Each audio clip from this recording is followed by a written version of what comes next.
सुप्रभात, नमस्कार। मैं सुधा सक्सेना।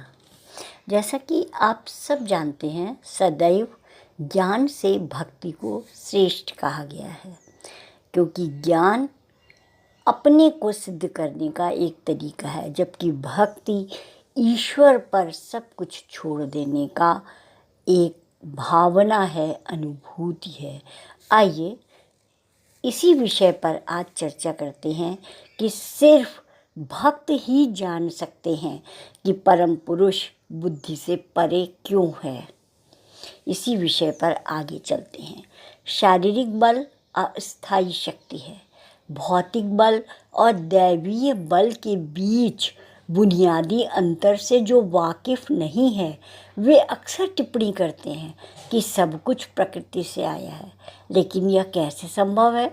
प्रकृति के पास अपनी बुद्धि नहीं है, बल्कि वह केवल तरीका है जिससे भौतिक शक्ति स्वयं प्रकट हुई है।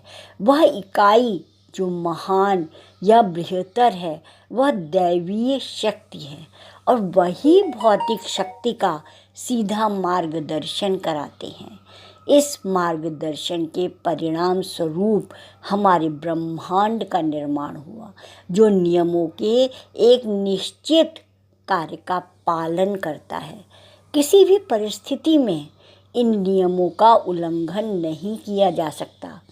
कभी कभी सर्वोच्च सत्ता मनुष्य की बुद्धि के माध्यम से शारीरिक बल को नियंत्रित करती है, और इस प्रकार सर्वोच्च इकाई मानव ढांचे के माध्यम से कार्य पूरा करती है। मनुष्य जो सोचते हैं या जो ज्ञान वह बाहरी दुनिया से प्राप्त कर उस पर विचार करते हैं, उसे चिंतन कहा जाता है। मनुष्य कुछ भी मौलिक सोचने में असमर्थ है। वे केवल उन वस्तुओं के बारे में ही सोच सकते हैं जिन्हें उन्होंने पहले बाहरी दुनिया में देखा है। चूँकि अपनी इंद्रियों से बाहरी दुनिया में परम पुरुष को देख या पहचान नहीं सकते, इसीलिए वे उसके बारे में चिंतन करने में भी असमर्थ हैं। उन्हें विचार के माध्यम से प्राप्त नहीं किया जा सकता, क्योंकि बाहरी दुनिया में उन्हें देखने का कोई अवसर ही नहीं मिलता। परम पुरुष हमेशा मानव विचार के दायरे से परे रहते हैं। भक्त बुद्धिमान होते हैं, क्योंकि वे अपने आप को शून्य बना देते हैं, और जो बुद्धिजीवी, जो ज्ञानी समझते हैं, वे सब कुछ जानते हैं कि इसलिए वे अस्तित्व के संघर्ष में हमेशा पराजित होते हैं। वो चाहे जितना भी प्रयत्न कर लें, लेकिन वह उस असीम शक्ति से, वो अनंत शक्ति से कभी भी जीत नहीं सकते हैं।